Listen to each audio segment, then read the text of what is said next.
তবে তারাই সফল। আমরা আফসোস করি, অনেক আফসোস করি। কি আফসোস করি? অমুক হলো তমুক হলো। এই যুদ্ধে যারা আল্লাহর জন্য মৃত্যুবরণ করবে তারা শাহাদাতের মর্যাদা বরণ করবে, আর যারা মুনাফিকি করবে তারা কি জাহান্নামে যাবে। আমরা যদি এখন মারা যাই সমস্যা নাই, ভৌতিক হলো, মানবিক বোমা হলো, পরমাণু বোমা হলো, আমরা ইন্তেকাল করলাম, নো প্রবলেম। কারণ যদি আমাদের ঈমান ঠিক থাকে, মানুষ তো বলবেই, বলবে না? আমাদের যদি ঈমান নিয়ে, শাহাদাতের তামান্না নিয়ে, পরকালের আল্লাহর ভালোবাসা নিয়ে, ওইখানে ডিস্টার্ব করতেছে মনে হয়, এটা বাইরে আছে, ওইখানে ডিস্টার্ব করে আমি বারবার আসতেছি।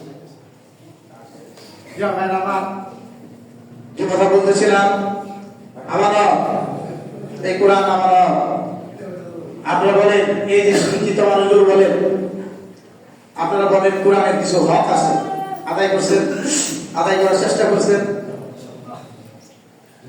কোরআনের হক আদায় করার জন্য অন্তত পক্ষে 24 ঘন্টার মধ্যে 1 থেকে 2 ঘন্টা 3 ঘন্টা সময় দেওয়া উচিত। দিচ্ছেন? ব্যবসার জন্য সারাদিন সময় দিলেন, ফ্যামিলির জন্য সারা জীবন হক করে দিলেন, কোরআনের হক আদায় করার জন্য কোনো সময় দিলেন না। আল্লাহ আমাদের বোঝার তৌফিক দান করুন। 1 নম্বর আমানত গেল। 2 নম্বর আমানত আপনার বডি, বডি মানে শরীর, সেন্স, দেহ, এটা আপনার আমানত না? এই চোখ আপনার আল্লাহ তাআলা আমানত দেয় নাই?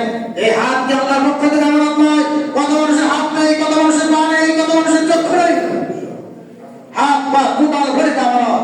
আপনি বুকে হাত দিয়ে বলুন, আপনার এই দেহটাকে আল্লাহর সন্তুষ্টির জন্য ব্যবহার করেছেন নাকি তাগুতের সন্তুষ্টির জন্য ব্যবহার করেছেন?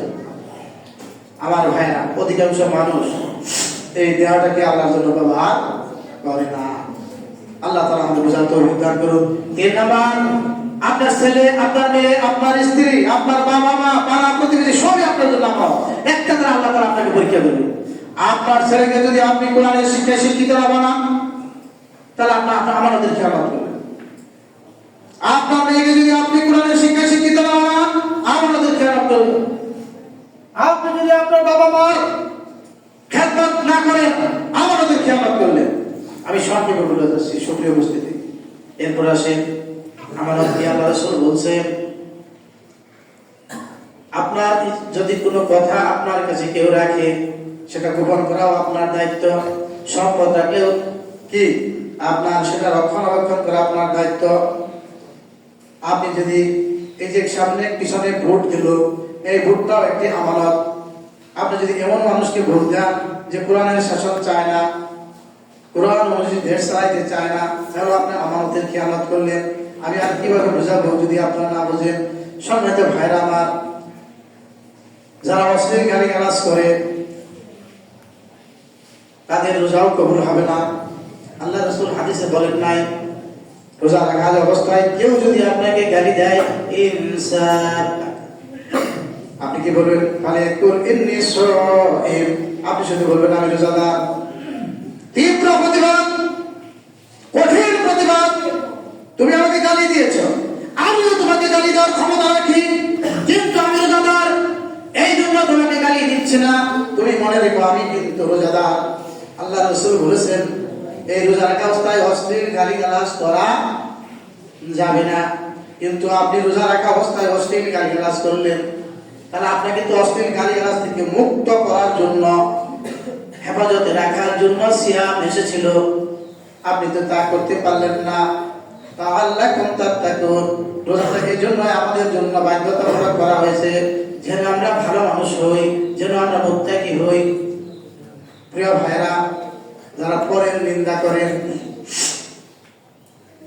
পরের নিন্দা বুঝেন না, সুযোগ পেলেই ইমাম সাহেব তো ভালো না, মুয়াজ্জিন সাহেব তো ভালো না, কিন্তু সামনে আসলে একেবারেই ভালো মানুষ হয়ে যান। সামনে কথা বলার মুরাদ নাই, পিছনে গেলে আপনি ভাগ হয়ে যান। না না না, এই পরনিন্দা করা যাবে না।